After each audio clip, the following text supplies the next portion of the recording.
Good afternoon, everyone, and thank you for joining us for part two of our panel discussion entitled From ACUE to Breakthrough Student Success Stories. And we do have the privilege today to hear from three additional faculty members at WSSU. And before we get started, I do want to give Shannon Koss from ACUE an opportunity to greet everyone today. Hello, I'm Shannon. I'm your Partner Success Director with ACUE. And yeah, I'm so excited to be here. It's so amazing what Jeremiah and everybody is doing here. Yeah, it's a delight. I can't wait to come down to campus in May. So I hope to see some of you there if I don't see you there, hopefully in the future. So excited to hear what everybody has to say. Thank you for joining us again. And so before we get started, if you all do recall at the beginning of the academic year, during our State of the Campus address, Chancellor Brown shared with us during her address some directions and guidance as we were preparing for the upcoming academic year. And there was a statement that she made in that address that pertains to an area of focus that we want to emphasize specifically as we move forward as an institution.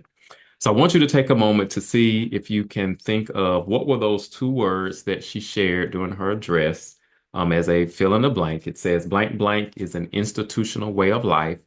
I want you to get that thought in mind. Do not type or submit your response as of yet. But once you have it in mind in the chat, I want you to type your response, but do not hit submit. Do not hit submit.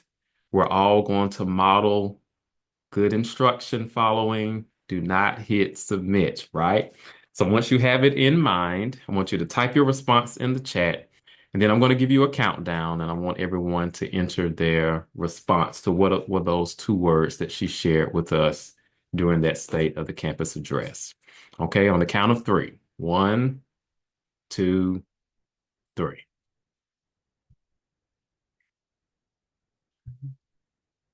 Concentration, seeking improvements, seeking improvements. Good answers, good answers. We're giving virtual claps to reaffirm all of our students and classmates today. But the two words that she shared with us were student success. She said that student success is an institutional way of life. And so, as we are thinking about our specific campus community, there are many variables, of course, that impact student success, but we're focusing today specifically on the role of teaching and learning on student success. And so, we will be hearing today from three of our faculty members, Dr. Shih Chou, who serves as Professor of Business Management, Dr. William Booth, Assistant Professor of Clinical Chemistry, and Dr. Daniela Ottati, Adjunct Faculty Member in the Communication and Media Studies Department. I'm going to ask if each of you will briefly just introduce yourselves, and then we will jump into our questions for today, and we'll start with Dr. Chu.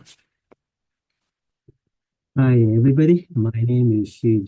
This is my second year at WSSU.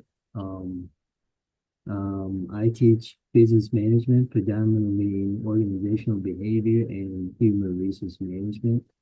In terms of teaching either synchronous or asynchronous online classes, I have about 10 years of experience of doing that, but I definitely learned a lot from ACUE course, which I'll share a little later.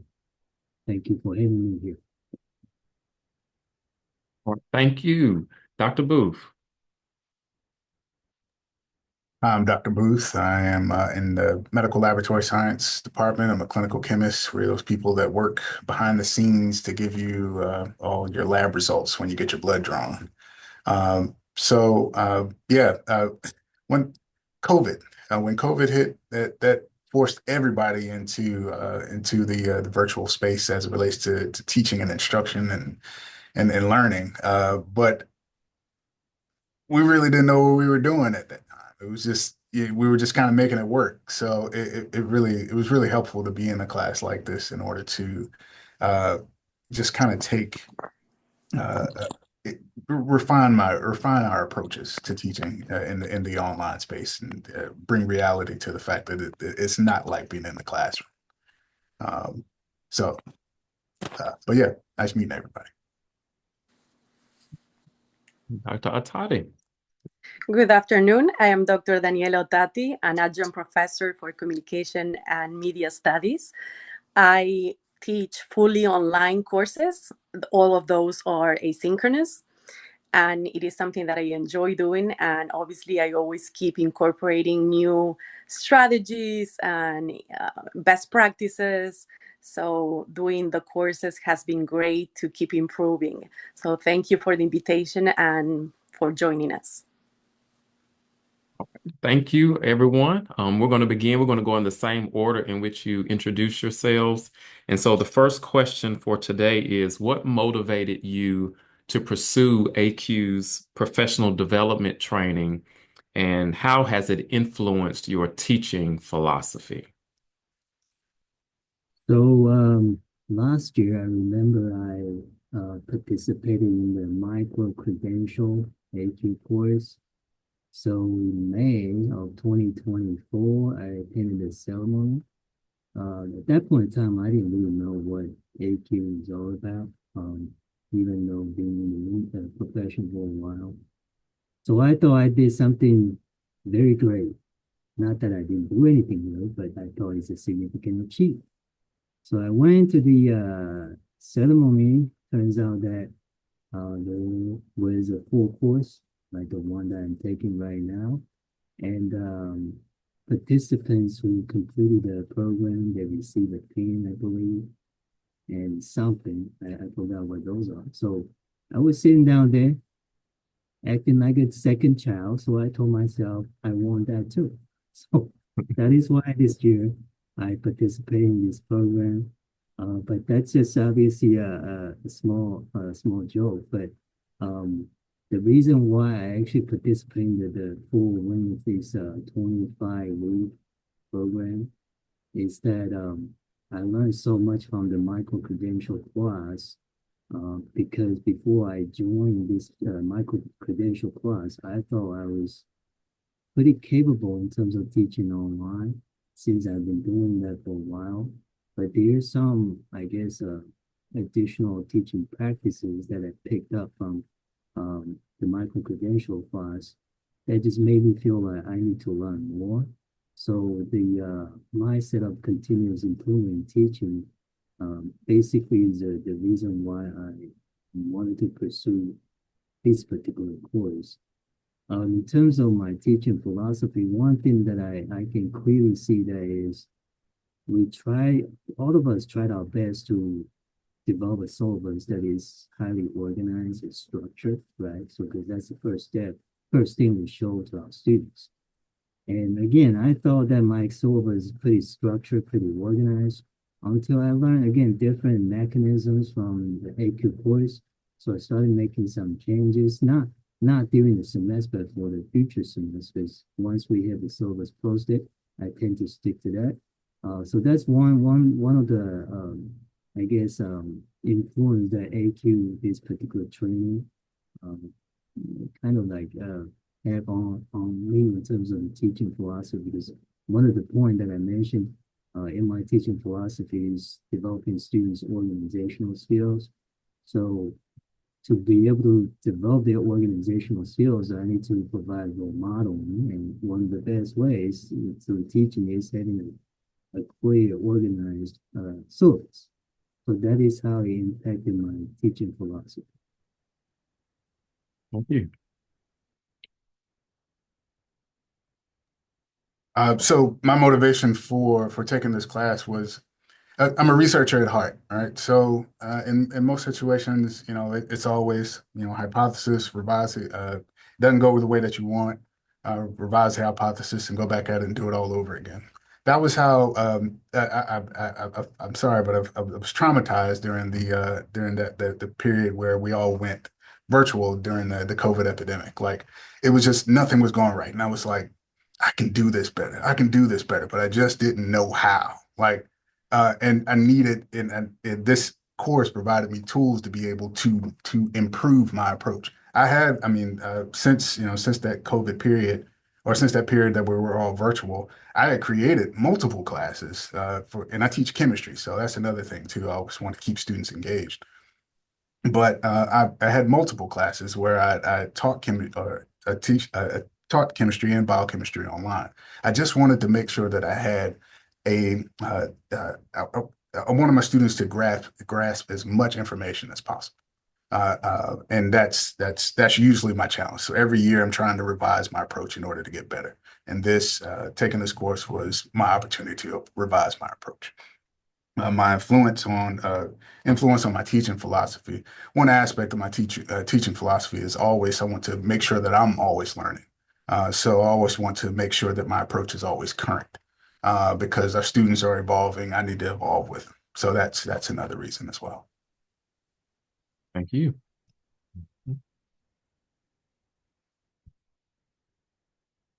Dr. O, you got to unmute. There we go. As my colleagues mentioned, the course is aligned also with my motto, which is Corondanas, who dares to teach must never cease to learn. Therefore, I embrace any opportunity to learn new strategies, see what works. Sometimes we believe that what we're doing is great until we hear or read something and we say, how come I didn't get across this before?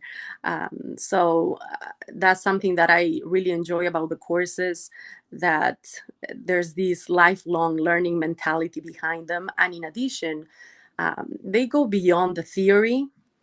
So you're required to implement these strategies and practices. And that is great because as an educator, you sometimes hear about something and you say, this is excellent. And then you implement it in your classroom, whether face-to-face or online. And you say, well, this doesn't work. Or, there has to be something else.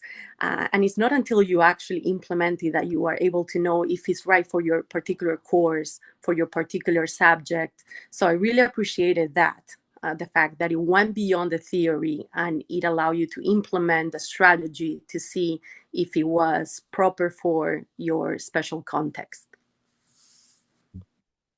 Right. So what I've heard all of you say without directly saying the importance of really having and modeling a growth mindset.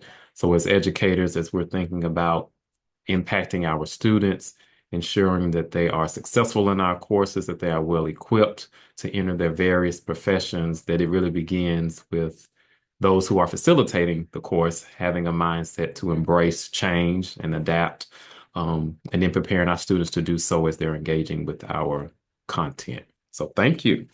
So next question is, in your experience, what are the most common challenges students face in both face-to-face and or online courses, and how have you adjusted your teaching to address these challenges? So I would say is the ambiguity aspect. A lot of times students do not understand what is expected of them. So one thing that I learned from ACUE, which I have practiced before taking the ACUE class, is using a rubric, which I also share with students in terms of different elements. So I pretty much use an analytic rubric. So I show to students different elements that they will be graded on based upon the rubric. So in the sense that when they can see clearly what is expected of them, they tend to ask fewer questions regarding that particular assignments. And so that's one thing that I think, students tend to see that as a challenge. They don't know what is expected of them. But as instructors, if we are able to provide clarity to them through having a clear rubric, I think that would be very helpful.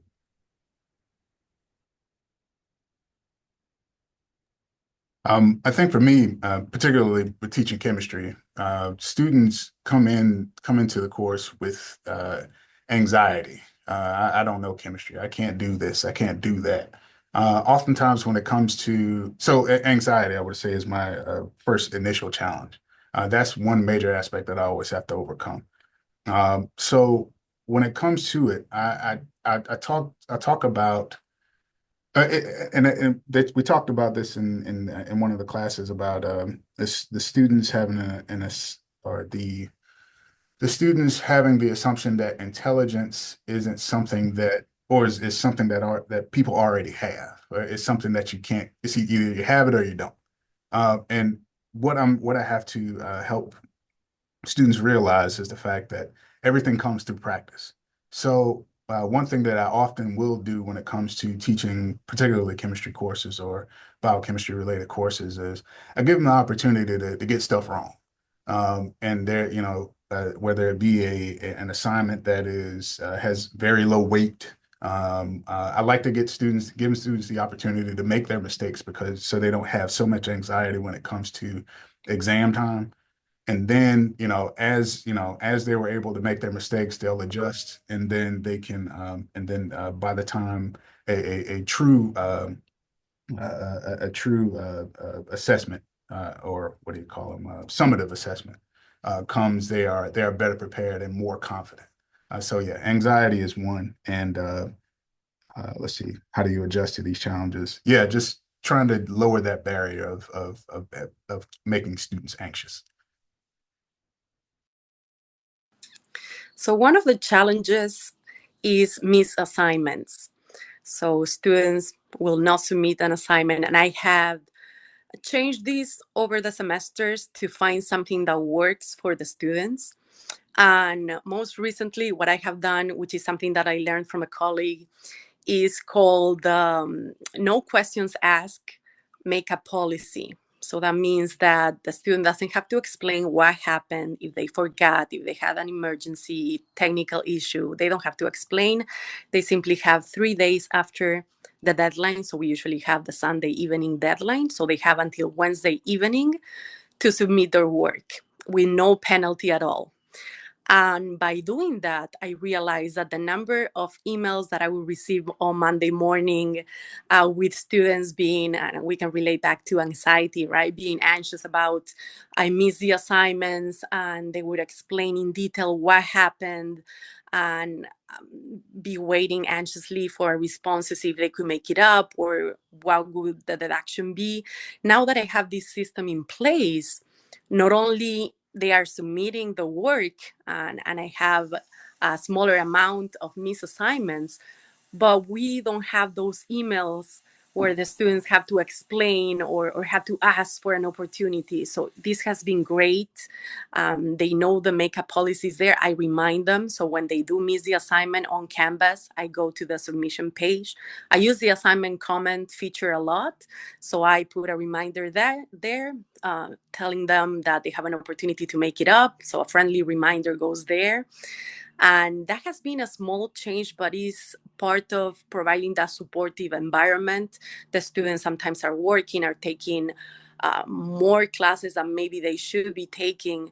So ever since I started implementing that particular policy in the course, it has been great. And obviously the goal is for the student to eventually submit the work, and that has been accomplished. So that was a way of overcoming that problem of looking at the submissions and realizing that you have a lot of students who didn't submit the work. Right. Thank you. So no questions asked policy. All right. Okay, that takes us to our next question. Have you faced any resistance or challenges from students when implementing new teaching practices? And if so, how did you overcome them? So I wouldn't say a resistance or challenge, but I would say that when I started using the jigsaw type of discussion questions, so instead of asking the same question to every student in my synchronous online classes, I broke down the main question, into multiple parts. So sometimes I ask questions based on uh, students' response, but I ask questions to another group. or not a student, not to the very same student answering my question. Initially, before I implemented this particular approach, I think students could expect that I was going to ask the same question, and just follow the roster and ask the same question. So they were somewhat prepared in terms of what to answer. But sometimes the process became pretty dry because you kind of have just few answers out of those is responses. So when I started using that, I noticed that they were a little bit surprised that I started asking different questions, but in the same, I guess, context in the same area. So initially, yeah, they were a little bit hesitant in terms of responding, not necessarily because they didn't know the answer, but more like what's going on. But I think as I practice more in terms of this particular approach, they got used to it, and I think it resulted in better participation compared to asking the same question to everybody in the same classroom.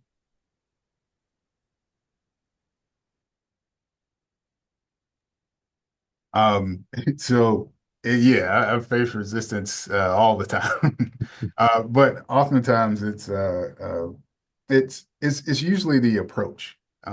Like there was a intro to research course that I was doing where the students were kind of waiting until the absolute last minute to get certain things done. And it so the how do I overcame it is that sometimes, like particularly if you're in the middle of a course like this, the intro to research course was a hybrid course. You just have to adjust on the fly and then refine your approach as you go. Like that unfortunately that's what I have to do. And sometimes it works. Usually, what I like to do, particularly at the end of the semester, is write down what worked and what didn't, and then apply it to the next semester. I was told it takes about 3 years to have a class kind of going the way that you want it. So yeah, every year it's always a refinement until I get and I try to improve every year. So. I had some challenges when I incorporated outside tools to my assignments. So, for example, the Adobe Express software. And sometimes there's this assumption that because the students are young, they will know how to navigate these new tools, but that's not always the case. So I realized the students were asking, I don't find the web page option. I cannot publish. I cannot obtain the shareable link. They face many issues. So what I did at that point was to provide as many screenshots as possible. So I did have a tutorial, but that wasn't enough. So I took some time to create all these screenshots step by step. So step 1, you create your website. This is how you create it. Step 2, 3, until the end is how you obtain the link, because they were sharing the wrong link. And that has been extremely helpful. Once again, I would see that the number of emails or comments saying, how do I do this? How do I publish? How do I create? How do I share? That's not there anymore when I check my emails. So I think that sometimes we don't have to make those assumptions that the students will know or will just learn things quickly by themselves and that just a video or a tutorial is enough. It's important to provide as many details as possible. So with the addition of these screenshots that I put in the guidelines, then I compile them into a PDF. I put them pretty much everywhere. That has helped the students, and they were able to submit the Adobe Express assignments. Thank you. So what you just described is what's referred to as TILT, which is the transparency and learning and teaching model.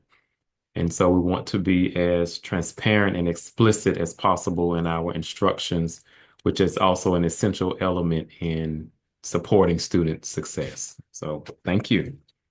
All right. So we talked a little bit about some of the teaching practices that you all have implemented or are implementing into your courses. And so the next question is, what specific evidence-based teaching practices have you implemented that you found especially helpful towards promoting student success? I think what I learned from the class is not. I wanted to say that it's not that I haven't done it before. Taking the ACUE class, which I wanted to go back to the rubric aspect. But to me, I think before taking the ACUE class, to me, rubric is just there for students to kind of see what is expected of them. But after taking the module, I learned that it's also a way that we convey information and our expectations and how we are able to grade students equitably, in a class, so they can feel more motivated to submit the assignment or the exam.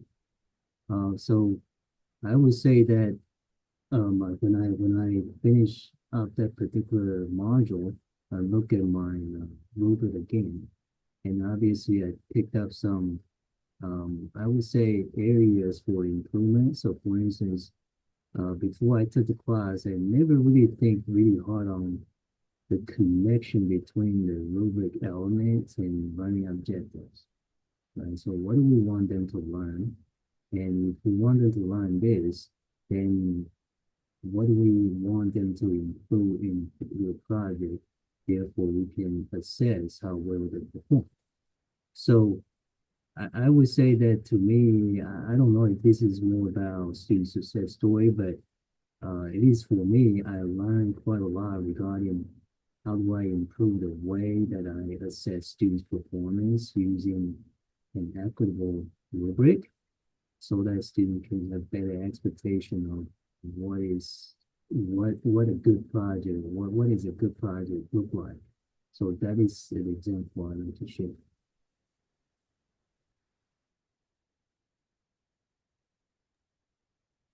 Similar to what was previously stated, uh, rubrics have been a major a change. Well, I've used them before, but they were I used it on like one assignment for a term paper or something like that. But making them more, making providing a space that so students are always have absolute clarity as to how they're being graded.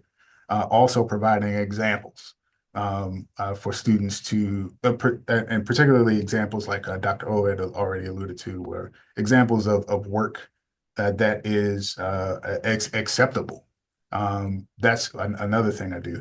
One other thing that I've also done is, particularly with the providing examples part, is that I will break down, and I think this is one of the later rubrics that or classes that I took was, you basically break a large assignment down into chunks, right? So, and then I basically but one thing that I'll do is I'll break the assignment down in chunks, and then I'll take the initial submission and remove any type of information related to anything that's identifying for the student, and give it back to the students to review.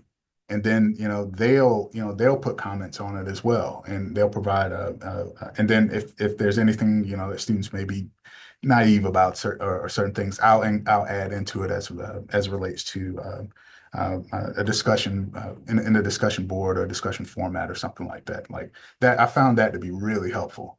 And then also, I didn't feel like I was providing enough feedback.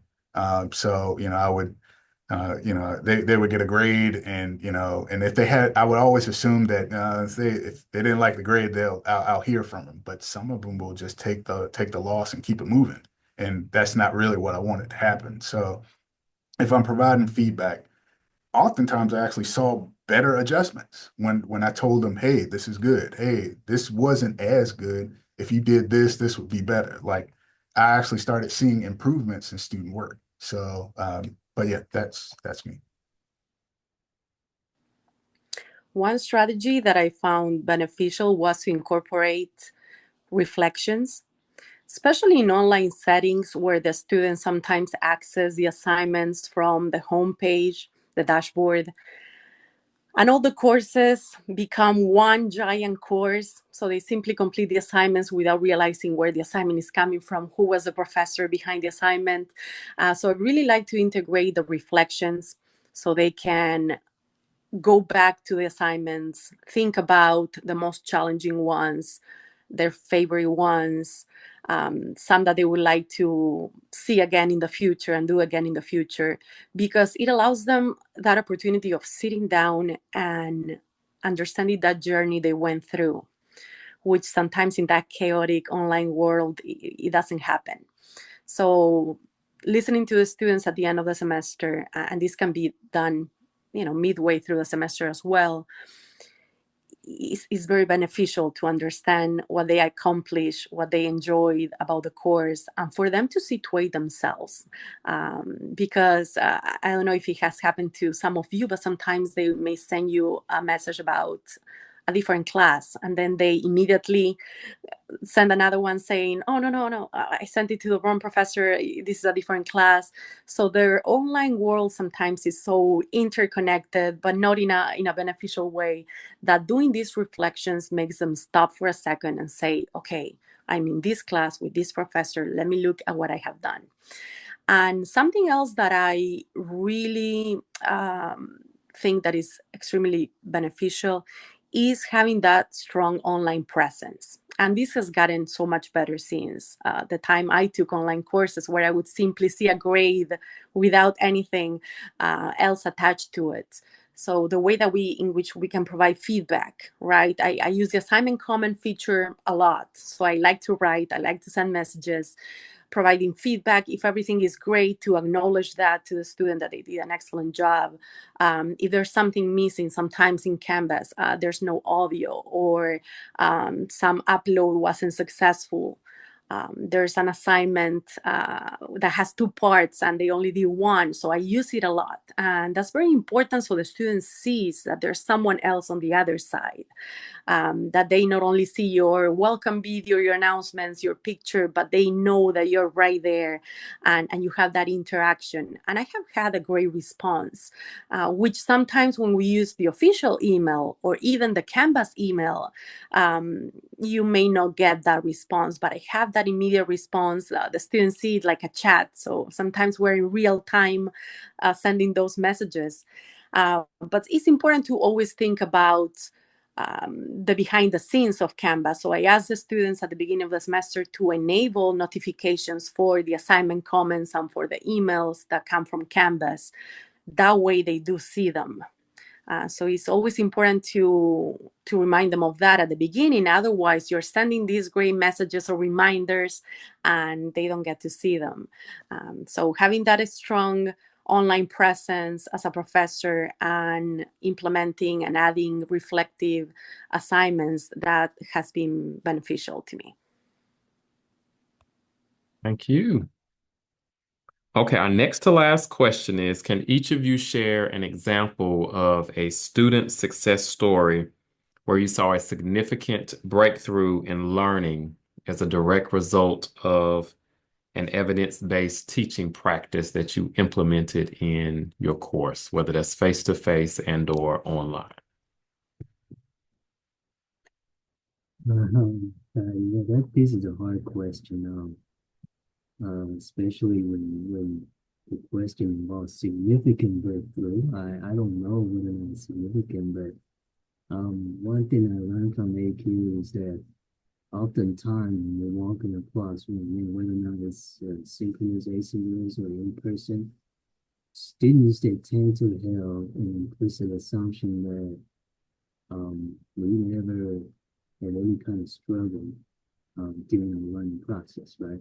So I often, you know, discuss with them, especially on the very first class session, about background and why I chose this particular field, not the profession, but the teaching field, and what kind of struggle that I experienced before, even in the field that I teach.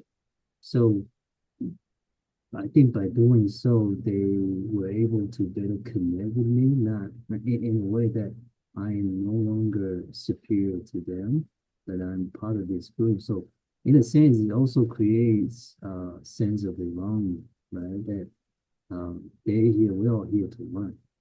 Particularly the subject I teach, a lot of time, a student can bring their practical experiences to the classroom for discussion purpose. So I think by doing so, they become much more willing to share their perspectives, their opinions, because we all made mistakes before, we all struggled before. So uh, I think that having that open discussion about why we chose this particular field of teaching, and especially sharing with students of the past struggles that we have in this particular field, we'll kind of let them see that it's normal. It's fine to struggle, but it's how we overcome the struggles through learning. So that's the example I like to share.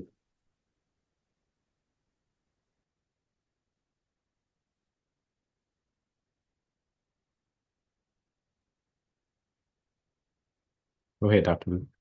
Okay. Sorry, I was having some issues.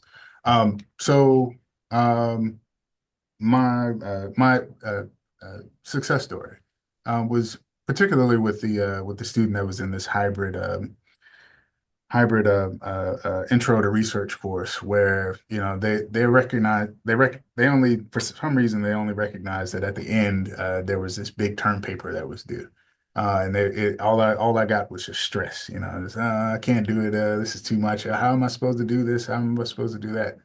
But just taking to taking the actual assignment and telling them, hey, for by let's say we started in August, by the end of August, so within the next 2 weeks, I need this.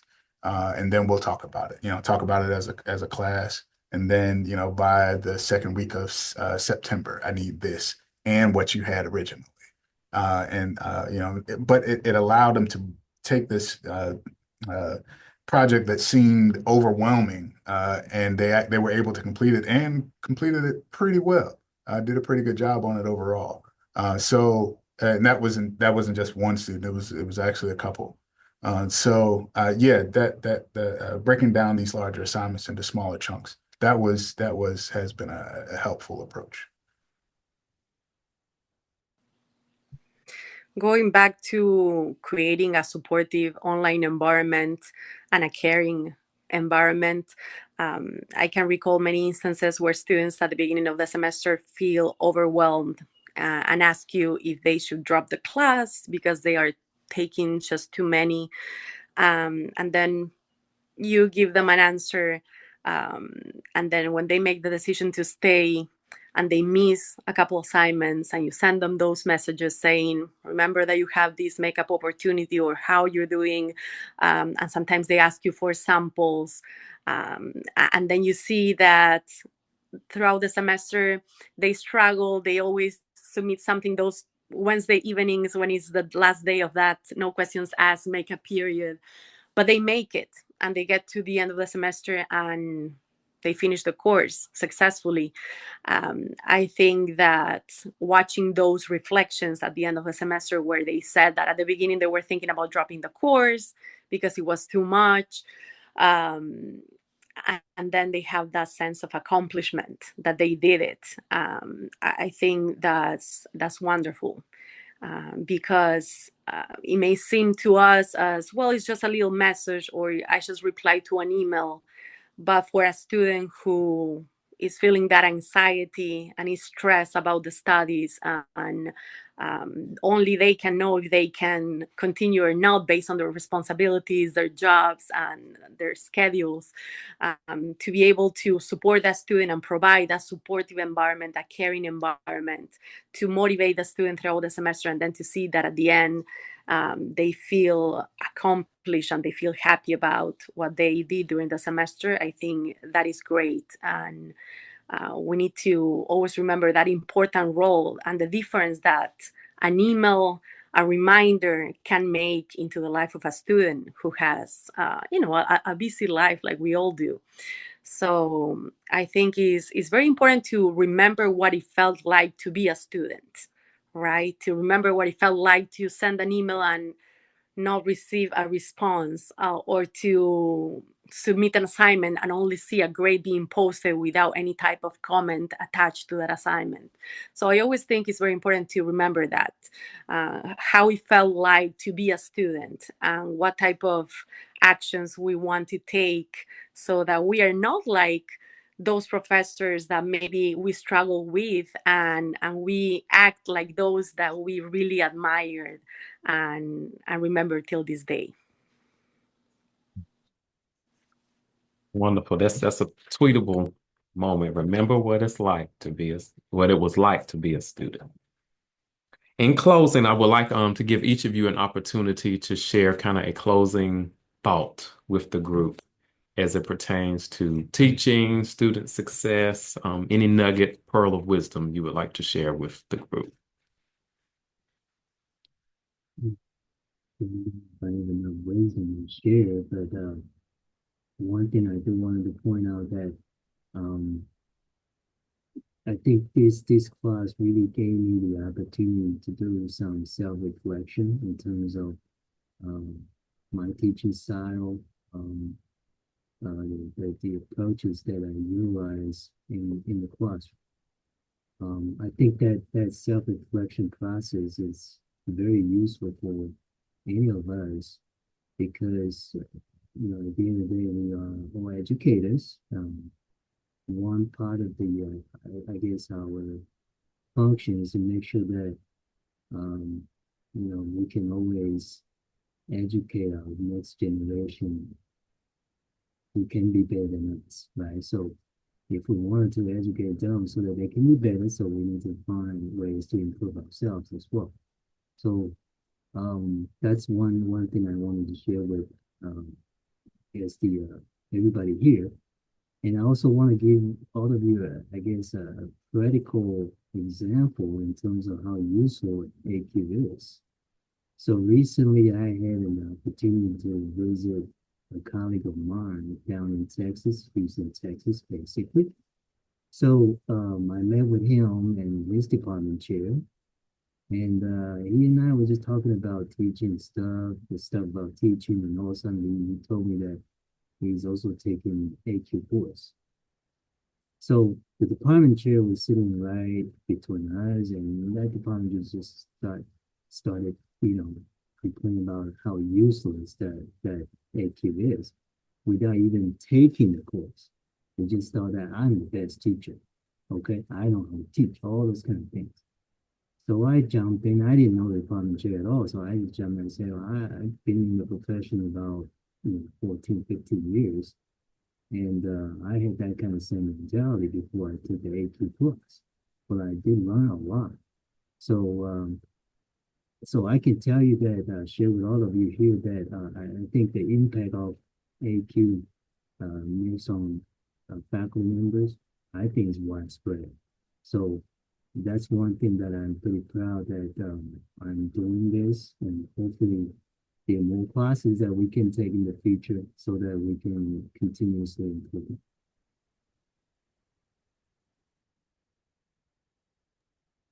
Yeah, that's a good point. Yeah, I enjoyed the course as well. That was more so so I guess maybe one example or two at the least at the least.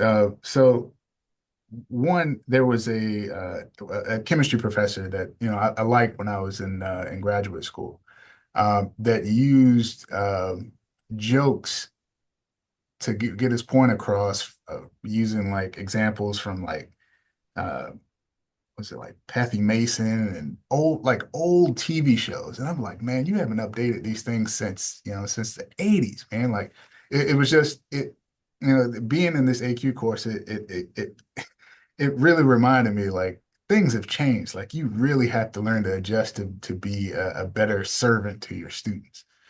So that was one key point. But another thing is just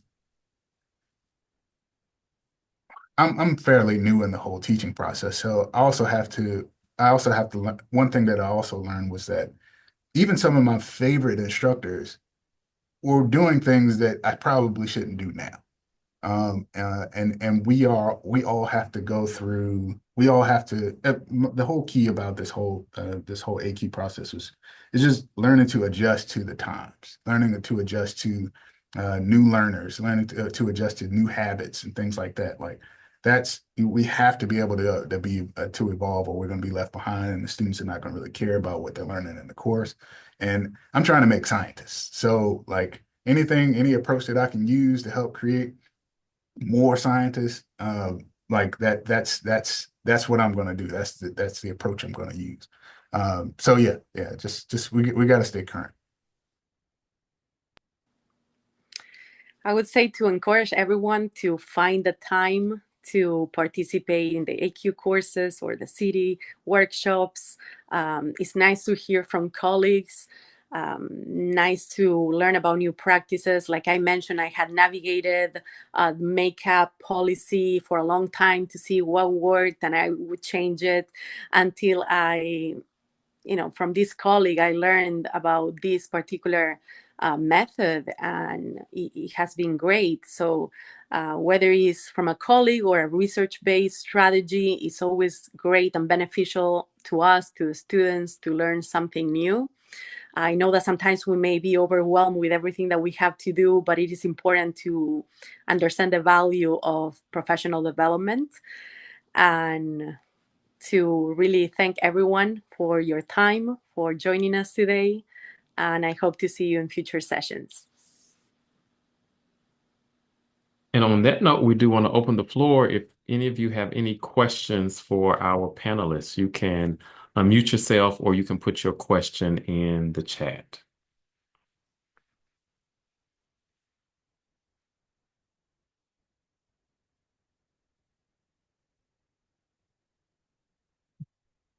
Thanks for sharing your stories. It was really helpful and inspiring.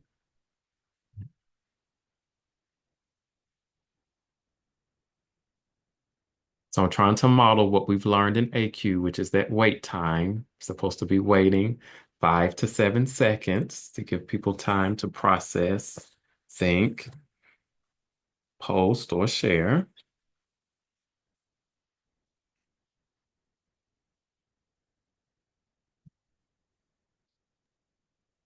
I guess while people are processing, any what opportunities I remember at the end of the course there were maybe opportunities for more AQ training in the near future.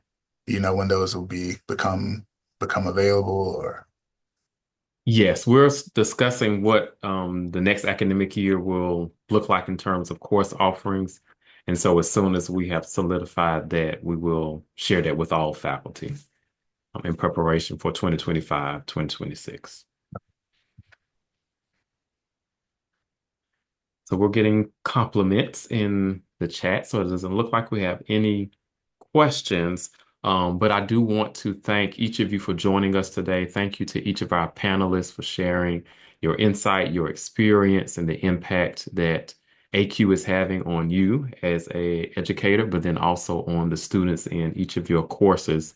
And so if you all will, please join me in giving our panelists a virtual round of applause for their time and commitment on today.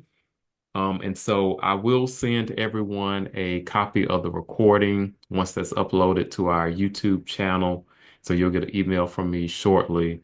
And again, thank you all for just taking the time to join us today. And this will conclude part 2 of From ACUE to Breakthrough Student Success Stories. Thank you. Thank you. Thank you, and good afternoon to everyone. good one.